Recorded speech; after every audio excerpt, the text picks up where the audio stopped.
poor decision. However, I'm not quite sure. I think to me, whether there's something been in, maybe the referee's chief has seen his reaction and thought there's something wasn't quite right about the way in which he dealt with it.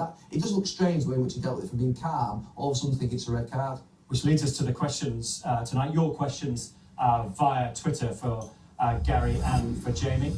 And the first one revolves around referees.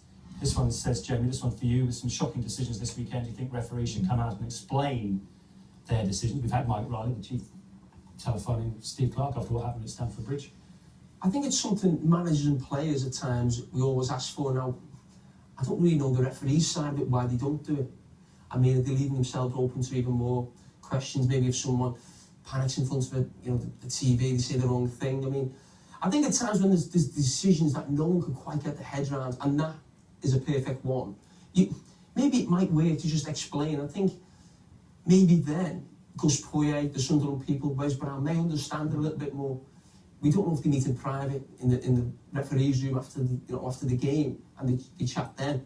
But I think for the public, we are scratching our heads wondering why he's made that decision. Does it not, though, have to be all or nothing in this situation? Because, for example, making a telephone call to one manager, does that not set a strange precedent? Yeah. You do it with some and not with others. I don't think that Mike Riley should have probably made that telephone call to Steve Clarke, because to be fair, he'd be ringing up 3 and 4 managers every single week. I don't think the managers will be ringing them up if they get one right for them. So I don't think you should make telephone calls personally. I think that they do it, that they're honest. Our referees, they might make mistakes, or they do make mistakes, but then so does every single human being. They absolutely should come out and explain the decisions. I think the reasons that are given are that there potentially might be a disciplinary hearing. If they've spoken after the game, it could potentially prejudice some type of disciplinary hearing. But I think we've moved forward from that. When you see, we watched that All Blacks England game a week last Saturday, and the refereeing in the rugby, and you see them talking with the mics on through the game. It's an event, this now, it's an entertainment, and you think to yourself, the crowd, there's such a big part of it, the referee. They should be really talking and explaining as the game goes on what they're seeing, what the referee, what's he said. It should be open, it should be transparent. I don't see why there needs to be this sort of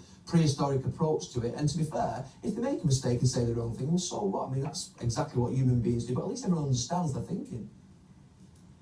Now to a completely different issue, and this is something that's had everyone talking in the last week or so since Portugal played against Sweden.